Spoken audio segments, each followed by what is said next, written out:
Tema yang saya pilih yaitu belajar dari kesalahan Israel.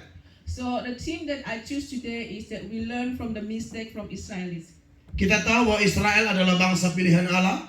We know that Israel is the chosen nation from the Lord. Dan banyak firman Tuhan menegaskan bahwa And the word of the Lord confirms that bahwa barang siapa memberkati Israel, dia diberkati. that whoever bless Israel, they will be blessed. Dan barang siapa mengutuk Israel, dia pasti dikutuk. And whoever curse Israel, they will be cursed. Dan saya percaya bahwa kebenaran itu berlaku sampai hari ini. And I believe that this truth is valid until now. Jadi saya berharap bahwa kita semua di ruangan ini, kita adalah orang-orang yang terus memberkati Israel, minimal melalui doa-doa kita. Amin. So I hope that everybody in here, we will still bless Israel at least in our prayer. Baru-baru ini di Indonesia lagi heboh. Recently in Indonesia still like a big news. Ya, karena harusnya dilakukan Piala Dunia U20 di Indonesia. So actually there will be Indonesia should be a host for the U20. Yeah. It's like soccer. Ya, Soccer soccer games. 2020. Dan mayoritas bangsa Indonesia sudah sangat senang karena akan diadakan satu pertandingan akbar berskala dunia di Indonesia, yaitu Piala Dunia ini. So Indonesian is people is already very happy because they were thinking that there will be like a world championship that will hold in Indonesia, especially for the soccer. Tetapi karena ada juga sebagian orang Indonesia yang melakukan penolakan gara-gara hadirnya tim Israel yang ikut bermain di situ. So there are some Indonesian people that reject the team from Israel that gonna play in that games. Dan akhirnya FIFA harus membatalkan Indonesia sebagai tuan rumah dan sudah dipindahkan ke Argentina. So at the end, like FIFA decide to cancel the FIFA event in Indonesia and then move it to Argentina. Dan banyak orang muda pesepak bola Indonesia sangat kecewa karena mimpi mereka seperti buyar hanya gara-gara penolakan Israel, dan akhirnya FIFA pun membatalkan Indonesia sebagai tuan rumah. So a lot of young people, Indonesian young people, feel like disappointed because of this event is cancelled. The FIFA cancelled Indonesia as a host of this championship. Saya yakin bahwa banyak orang menolak Israel karena tidak tahu konsekuensi saat mereka menolak Israel. I believe that a lot of people don't know that when they reject Israel, they don't even know the consequence for these rejections. Nah, sedangkan firman Allah mengatakan bahwa teguran nyata-nyata lebih baik daripada kasih yang tersembunyi. So and the word of the Lord said that Saya tidak tahu itu ada di Alkitab itu ayatnya. the Warning. warning from the Lord is actually happens. Haleluya. Maka dari itu saya sebagai pendeta yang juga seorang YouTuber, So that's why I'm a pastor and also a YouTuber. saya memberitakan firman Allah melalui channel YouTube saya. So I preach the word of the Lord through my YouTube channel. Pengikut saya lumayan banyak, So I have a lot of followers, 442.000 orang. 440,000. Pokoknya itu ya. 442.000. Okay, 442,000 people. Yeah, that's right. And then, jadi saya memberitakan itu kepada bangsa saya waktu saya di Colorado kemarin, konsekuensi dari memberkati Israel dan menolak Israel. So I speak about this when I was in Colorado, the consequence of blessing the Israel and reject and curse Israel. Saya tidak bisa memaksa orang untuk percaya atau menolak. So I cannot force people to believe or reject it. Tapi saya tahu ini kebenaran yang sungguh-sungguh sejati dan tidak berubah. But I believe that this is the truth, that is the only truth that is never changed. Maka saya mengatakannya kepada pendengar saya supaya jangan menolak Israel karena Anda tidak tahu apa-apa tentang Israel. Nanti Anda yang kena malapetaka atau kutuk. So I told all my followers to not curse Israel or to not reject Israel because you don't know anything about Israel and you may get cursed. Tetapi di situ saya juga tegaskan bahwa Israel juga pasti salah. But I also confirm that at that time that probably Israel also make a mistake. Dan kalau mereka melakukan kesalahan, Tuhanlah yang berkuasa menghajar mereka. Even though they make a mistake, only the Lord have the right to warn them. Nah, cerita hari ini yang akan kita bahas, So at this time, today we're gonna talk about. ini adalah satu kesalahan yang dilakukan oleh Israel yang dari dalamnya kita harus belajar pada zaman sekarang ini supaya kita tidak mengulangi kesalahan yang sama. So this is the only things that make Israel make a mistake, and we want to learn from here so that in the future we're not gonna make the same mistakes. Dan ini saya katakan ada dasar firman-Nya, dan nanti saya minta istri saya bisa baca saja langsung dari situ. Firman Tuhan dalam 1 Korintus pasalnya yang ke-10 ayat 9 sampai 11. So I'm going to there is based on the word of the Lord in 1 Corinthians 1 Korintus 10 10 ayat 9 verse 9 sampai ayat 11. Nanti bahasa Indonesianya istri saya bisa baca. verse 9 to 11. Dan janganlah kita mencobai Tuhan seperti yang dilakukan oleh beberapa orang dari mereka sehingga mereka mati dipagut ular. Ya. Terus Dan janganlah bersungut-sungut seperti yang dilakukan oleh beberapa orang dari mereka sehingga mereka dibinasakan oleh malaikat maut. Semuanya itu telah menimpa mereka sebagai contoh dan dituliskan untuk menjadi peringatan bagi kita yang hidup pada waktu di mana zaman akhir telah tiba. iya, itu ditulis untuk peringatan bagi kita. Jadi tema kita cocok, ada pendukung di perjanjian baru. 1 Korintus 10 mulai ayat 9 sampai 11. Okay, 1 Corinthians 10 9 to 11. Let us not test Christ as some of them did and were destroyed by snake, nor should we complain as some of them did and were killed by destroyer. No, this thing happened to them as example, and they were written as a warning to us, on whom the end of the ages have come. Iya. Jadi cerita ini ditulis sampai kepada zaman sekarang supaya kita yang hidup di zaman sekarang belajar dari pelanggaran ini. So this story is written, even though until now it's written so that we can learn that we don't make a mistake from this mistake. Iya. Jadi saudara-saudara diberkati oleh Tuhan Yesus, kita akan pelajari kesalahan-kesalahan apa saja yang tercatat di dalam Bilangan 21 ayat 4 sampai 9 ini. So brother and sister in Christ, today we will learn what kind of mistake that that's written in Numbers 21. Ada 4 kesalahan yang harus kita pelajari. There are 4 mistakes that we need to learn. Yang pertama, The first one, dikatakan dalam ayat 5, lalu mereka berkata-kata melawan Allah. it said in the first 5, it said that then they will speak against the Lord. Iya, jadi dosa pertama yang harus kita pelajari dari Israel yaitu mereka berkata-kata melawan Allah. So the first mistake that we learn from Israel is that they speak against the Lord. Sebutan lainnya yaitu bersungut-sungut tentang Allah. And other word is just like you are complaining to the Lord. Iya. Saudara, ada perbedaan mengeluh kepada Allah dan mengeluh tentang Allah. So brother and sister, there are difference between complain to God and complain about God. Kalau kita ada beban persoalan, lalu dalam doa kita melaporkan dengan keluhan-keluhan kepada Allah, itu dibenarkan.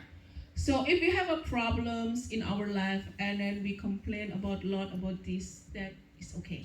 Karena Tuhan mau setiap ada masalah, kita tidak lari ke tempat yang lain, tetapi pertama-tama kita harus datang kepada Tuhan untuk melaporkan semua beban persoalan kehidupan kita kepada Tuhan.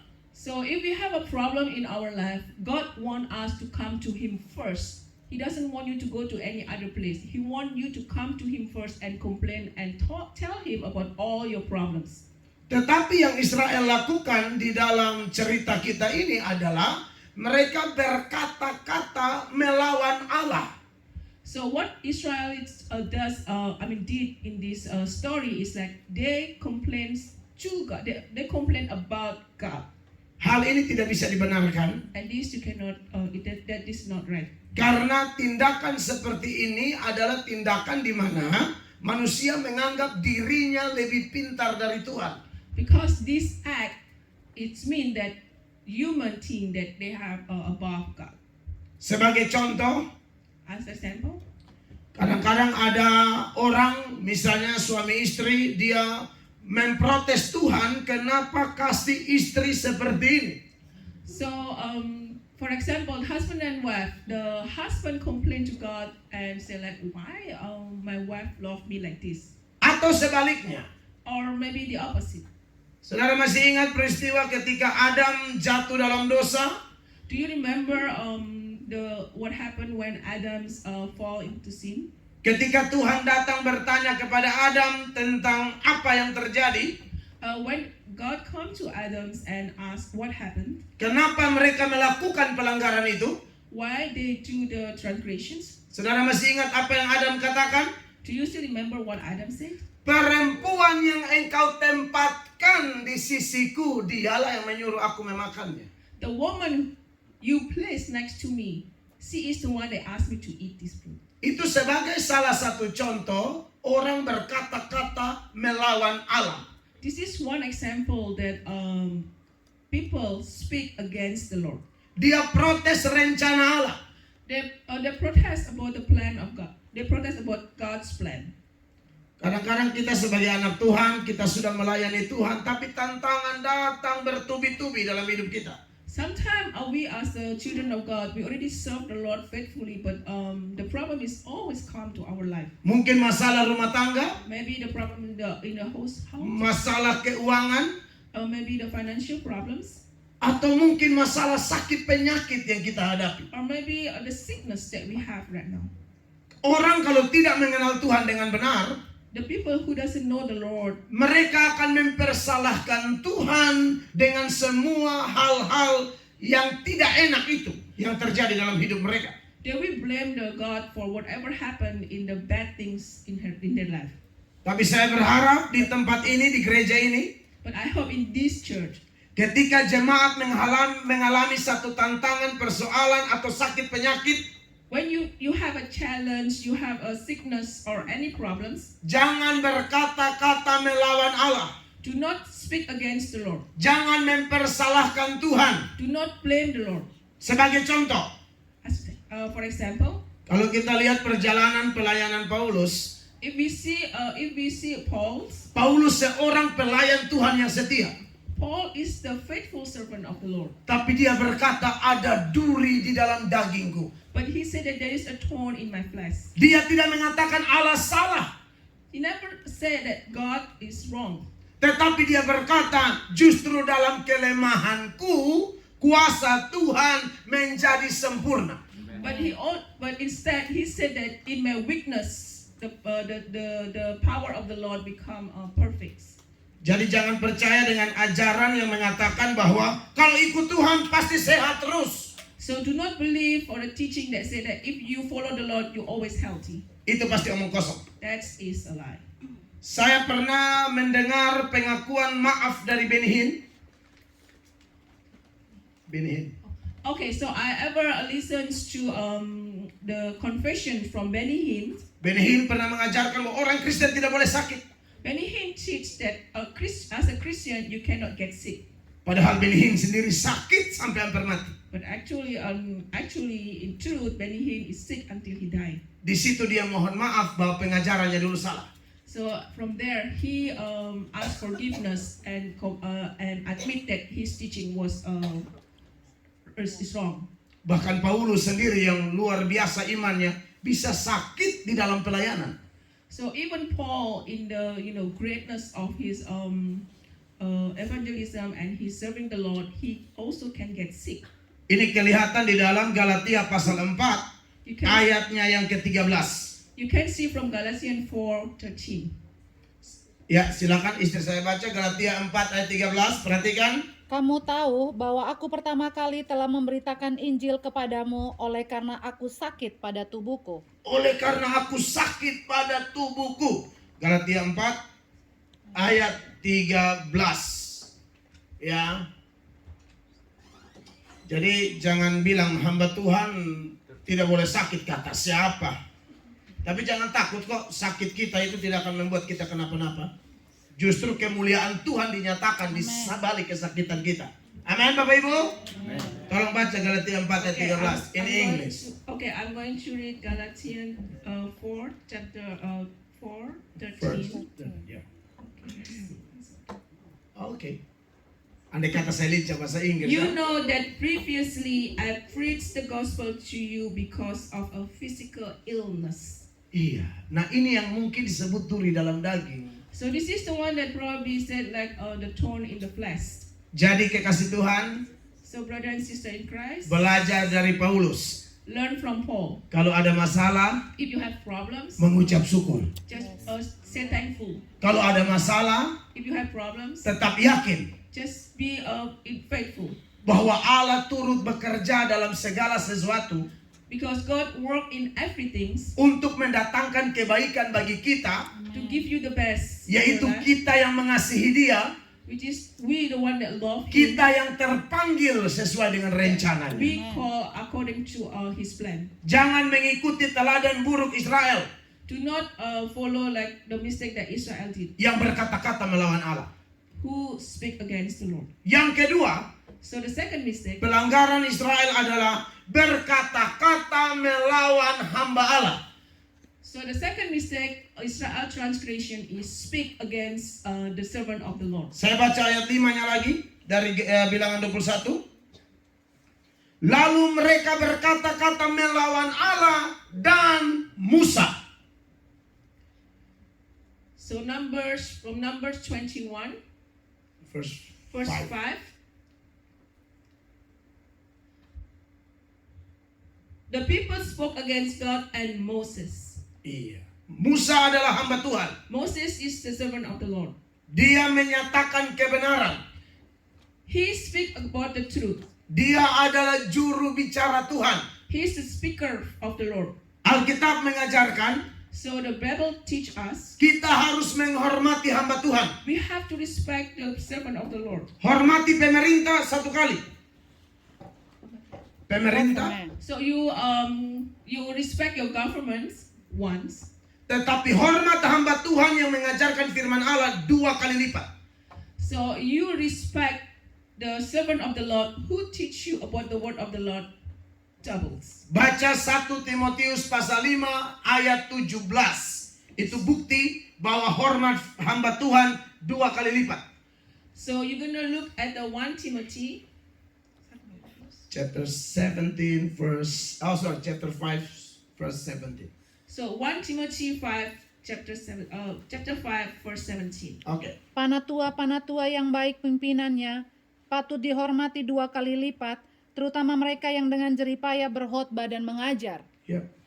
The elder who are good leaders should be considered worthy of an ample honorariums, especially those who work hard at preaching and teaching. Itu hukum tentang menghormati hamba Tuhan. This is the law about respect. Tapi Israel Tidak tidak sama. menghormati Musa. But Israel never not respecting Musa. Tentu tidak semua hamba Tuhan kita hormati karena faktanya ada orang mengaku hamba Tuhan tapi ternyata penyesat. Of course, not all of the servant of the Lord that we are giving respect, because there are some of servant of the Lord who also give like false teaching. Iya, kalau yang penyesat tidak usah dihormati. So if they give you false teaching, so you don't need to give respect. Tapi kalau dia mengajar benar, But if we tell you about the truth, dia memiliki teladan hidup yang benar, and he have example in his or her life, kita harus menghormati dia. then we have to respect them. Karena firman Allah berkata, Because the word of the Lord said, pemimpin-pemimpin yang demikian these leaders berjaga-jaga atas jiwa kita. It's always it's always guard on your soul. Oleh karena itu, Therefore, kita harus hormati pemimpin-pemimpin you demikian. have to respect them. Ibrani 13 ayat 17. Ini dasar firman-Nya, ya. Ibrani 13 ayat 17. So we look at Hebrew 13, chapter 17. Oke, in Indonesia first. Taatilah pemimpin-pemimpinmu dan tunduklah kepada mereka, sebab mereka berjaga-jaga atas jiwamu sebagai orang-orang yang harus bertanggung jawab atasnya. Dengan jalan itu mereka akan melakukannya dengan gembira, bukan dengan keluh kesah, sebab hal itu tidak akan membawa keuntungan bagimu. So from Hebrew 13, verse 17. Obey your leaders and submit to them, for they keep watch over your souls as those who will give an account, so that they can do this with joy and not with grief. For what would be unprofitable for you? Jadi jemaat Tuhan harus menghormati hamba Tuhan supaya dia melayani dengan gembira. So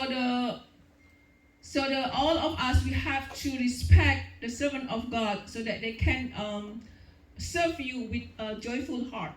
Dan hati yang gembira membuat pelayan tuh awet muda. And the joyful heart make your leaders is like, forever young. Dan kelihatannya gereja di sini adalah jemaat yang suka menghormati hamba Tuhan. And the church in here is look like you guys really respect your leaders. Karena sejak saya kenal gembala saudara, Because since I know your pastor, awet muda terus. Amen. he's Yeah. forever young. Beri tepuk tangan buat Tuhan Praise the Yesus. Lord. Praise Jesus. Harus begitu kekasih-kekasih Tuhan. So that's how we have to do it. Sebab Alkitab juga berkata di bagian yang lain, So also in the Bible also said in a different part. kalau kita menyambut seorang anak kecil karena dia adalah murid Tuhan, kita seperti menyambut Tuhan. So if we accept or receive a child just like we receive the student of the Lord, then yes, we are receiving the Lord. We accepting the Lord. Tapi tentu saya juga harus kasih tahu, But of course, I'm not going to tell you. tidak ada hamba Tuhan sempurna. No servant of the Lord perfect. Jadi kalau hamba Tuhannya katakanlah dia bikin kesalahan, So if your leaders say like make mistake, tegur dia dengan penuh kasih dan penuh hormat. you can speak to him or her with respect. Langsung di depannya, jangan di belakang-belakang. Right in the front, not like face to face, to not speak at the back. Yang ketiga, pelanggaran ketiga yang kita belajar dari Israel. So the third mistake that we learn from Israel, Israel ini dia melakukan kesalahan yaitu protes jalan Tuhan. so the transgression is that they protest about the way of the Lord. Ayat 5 mengatakan, lalu mereka berkata-kata melawan Allah dan Musa. Isinya begini, mengapa kamu memimpin kami keluar dari Mesir supaya kami mati di padang gurun ini? Ayat 5 dari Bilangan 21. Ya. So from the number 21, the first 5, it said that, why have you led us up from Egypt to die in the wilderness? Padang gurun adalah jalan yang dipilih Allah. Desert is the way that God choose. Mereka protes, mereka bilang, apakah kamu mau supaya kami mati di padang gurun ini? They protest. They said that why you send me here? You want us die here? Saya mau coba seberangkan atau bagikan dalam zaman kita sekarang. So I want to apply it in our time right now. Banyak jalan-jalan Tuhan yang Tuhan tunjukkan melalui kitab suci. There is a lot of way that Lord show us through the Bibles. Kalau Anda seorang istri, If you are a wife, jalan Tuhan adalah so the way of the Lord is tunduklah kepada suamimu. you respect or you follow your husband. Itu jalan Tuhan. That's the way of the Lord. Jangan melawan. Do not go against your husband. Banyak istri melawan jalan Tuhan yang ini. So a lot of wives go against this way. Mereka bukan tunduk kepada suami, They don't respect the husband, tapi mereka tanduk suami. That's right. What is tanduk? Tanduk, please. Tanduk is like, what is tanduk? They hold their husband. They hold their husband. Correct. So instead of Like go. okay, so instead of respecting the husband, they horn. Yeah, they hold They their husband. horn with their antlers Yeah. to the Ah. husbands. Yes, that's correct. Yes. Sedangkan jalan untuk seorang suami, So and then the way of the husband. kasihi istrimu dengan penuh pengorbanan. So you have to love your wife with all your sacrifice. Contohi gembala, saudara. So look at your leader. Amin. Beri tepuk tangan. Begitu dong. Haleluya. Jalan Tuhan bagi anak-anak, So the Lord ways for you youth. hormati orang tuamu Respect your parents. supaya panjang umurmu di bumi, So that you have a long life on this earth. supaya engkau diberkati, So that you can supaya engkau menjadi orang berhasil, so that you can be successful. engkau menjadi kepala dan tidak menjadi ekor. And you're gonna be the leader, not become the tails. Yes. The follower. Engkau semakin naik dan tidak turun. So you're gonna go raise up, it's not going down. Ya, itu adalah kebenaran jalan That's Tuhan the bagi truth. anak-anak. That's the truth. That's the way of the Lord for the children. Jangan berkata-kata kasar kepada orang tuamu. Do not say Karena di zaman Musa, do not say the bad word or like Curse. be rude or curse to your parent, because in Moses' time, anak seperti itu dihukum mati. like this, the children like this, they're gonna get That's killed, punishment. Baca Keluaran 21 ayat 17. So you can see from the Exodus. Ya. Chapter 21 verse 17. Exodus 21. Saya cuma tahu itu ya. Jangan terlalu percaya juga. Haleluya. Exodus 21 chapter 17. That's right. Siapa yang mengutuki ayahnya atau ibunya, ia pasti dihukum mati. Whoever cursed his father or his mother must be put to death. Saya tahu anak-anak di sini lahir di Amerika, I know that all of you are born in America, tapi kita harus ikut ajaran Alkitab, bukan pengaruh Amerika. but we have to follow the Bibles, not the American one. Amin. Amin. Amen. Haleluya. Berkata-kata kasar aja tidak boleh, apalagi sampai pukul orang tua. Wah, itu lebih bahaya. So even say curse the father and mother, you not allow us. And then it get worse if you hit your parents. Baca Keluaran 21 tadi ayat 15. So read at Exodus 21 chapter 15. Exodus 21 verse 15. Siapa yang memukul ayahnya atau ibunya, pastilah ia dihukum mati. Whoever strike his father or his mother must be put to death. Sedangkan mereka yang menghormati orang tuanya akan diberkati luar biasa. Amen. So who respect their parent, they will be blessed abundantly. Jalan Tuhan bagi jemaat yang sudah bekerja, So the way of the Lord for who congregation who is working, jangan lupa perpuluhan. do not forget your tithe. Oh iya. Yes, 10%. Itu adalah jalan Tuhan. That's the way of the Lord. Saya tidak mau mengaitkan perpuluhan dengan neraka, So I don't want to connecting with the tithe and karena, hell, karena ada pendeta yang khotbah perpuluhan lalu bilang tidak perpuluhan masuk neraka. because there are some leader that speak about tithe, and if you don't give the tithe, then you go to hell. Saya pikir itu tidak tepat. I don't think that's correct. Ya perpuluhan. So the tithe is the tithe. Perpuluhan bukan karena Tuhan butuh uang kita. The tithe is because not because God need our money. Allah kita adalah Allah yang maha kaya.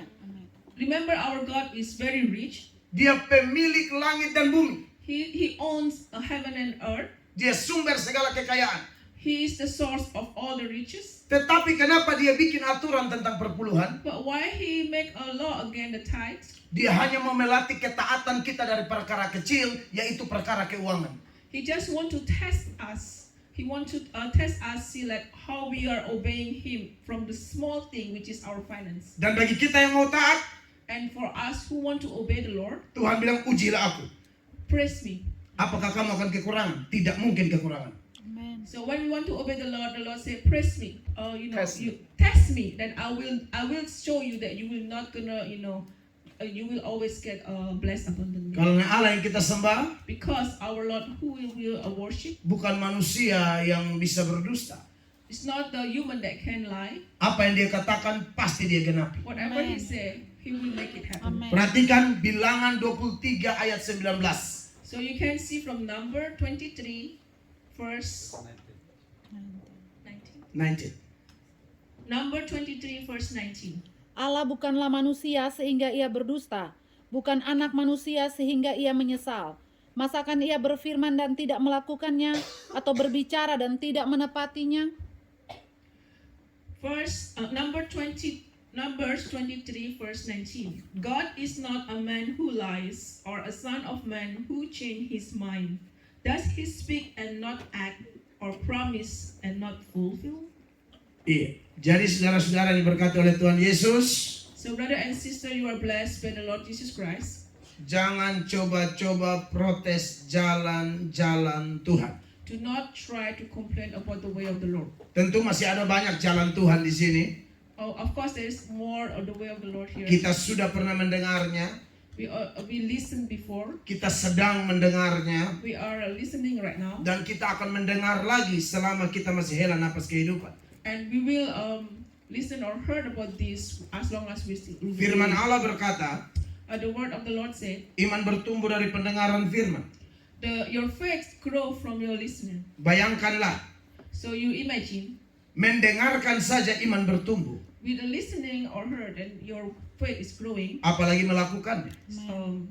Especially when you are, doing it. Pertumbuhannya akan menjadi berlipat kali ganda. The growth will be like, multiply more and more. Beri tepuk tangan buat firman Tuhan. Praise the Lord. Amen.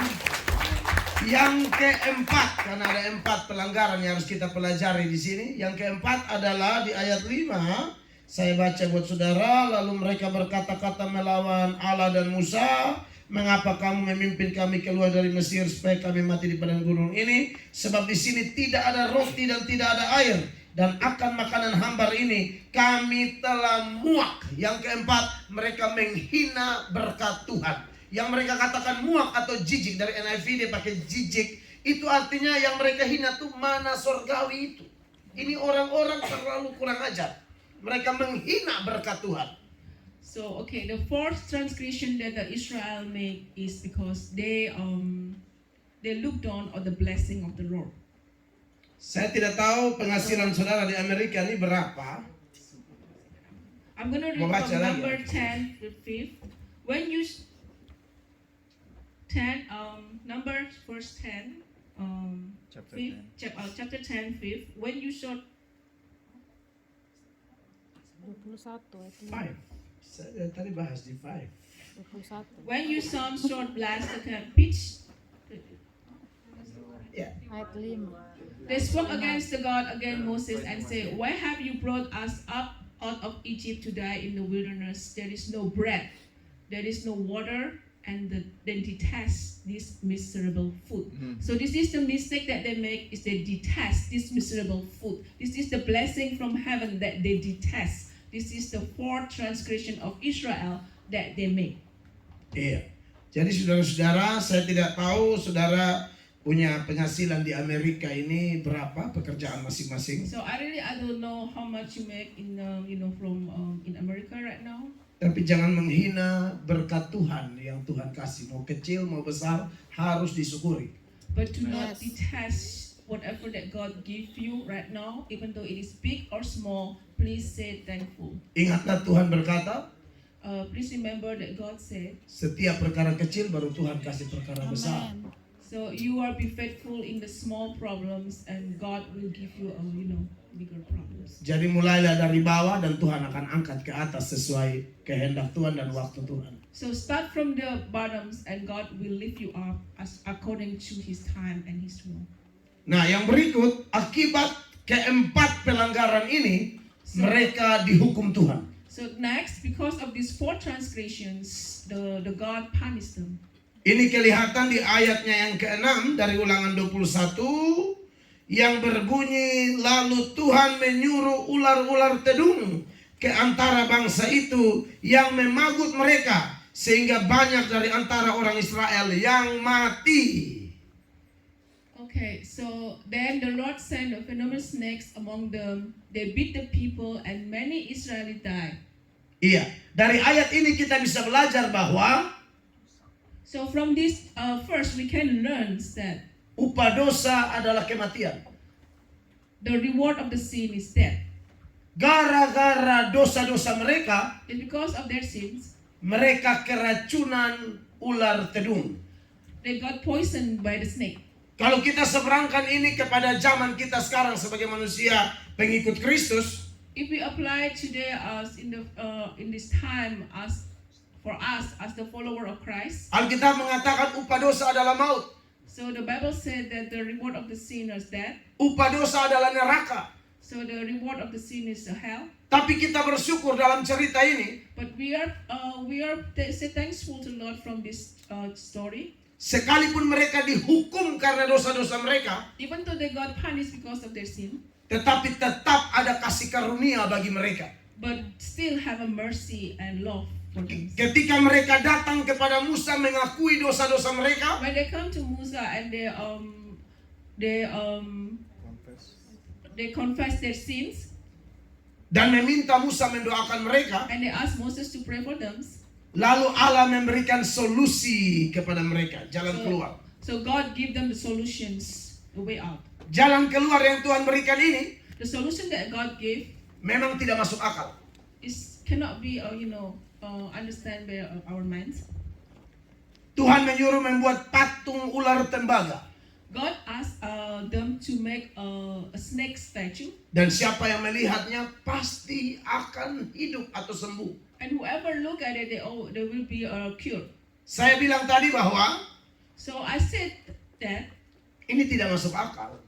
I cannot comprehend this. Mereka dalam kondisi keracunan racun ular itu. They are in the condition, in the poisonous condition. Tapi kok bisa hanya melihat patung kok jadi sembuh? How can you just look at the statue of the snake and you can get cured? Itulah Tuhan yang kita sembah. This is the Lord that we are worshiping. Kadang-kadang dia menyuruh kita melakukan sesuatu yang tidak masuk akal kita. Sometimes He make us do something that impossible. Saudara masih ingat Petrus? So do you still remember Peter? Ketika dia suruh Petrus tebarkan jala di sebelah kanan, So when He asked Peter to, spread the nets on the right side, dan Tuhan menyuruh itu pada siang hari. and God asked him on in the afternoon.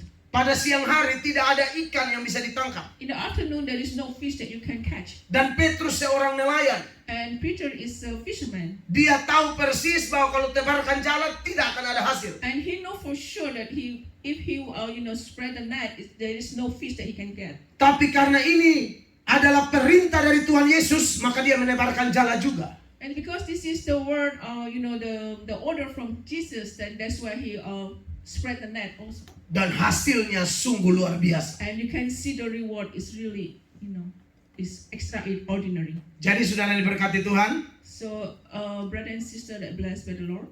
kenapa Tuhan memberikan perintah yang kelihatannya berat buat kita? So why sometimes God give us to do something that look like very heavy for us to do? Supaya kita bersandar penuh kepadanya, bukan kepada pengertian kita. So that Amen.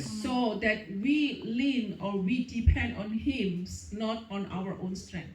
Kita semua adalah orang berdosa, We all sinner, dan ajaran firman Allah sangat jelas. and the teaching from the Lord is really clear. Kalau kita mau selamat, If we want to go to salvation, cuma ada satu jalan, there is only one way, yaitu Yesus which Kristus. is Jesus Christ. Sebagaimana ular tembaga ini So us with the chopper snake statue, adalah satu-satunya jalan supaya orang-orang pada waktu itu bisa sembuh dari racun ular itu. this is the only way that the people at that time can get cured from the poisonous snake. Maka Yesus Kristus pun adalah satu-satunya Amen. jalan Amen. supaya kita bisa selamat dari dosa-dosa kita.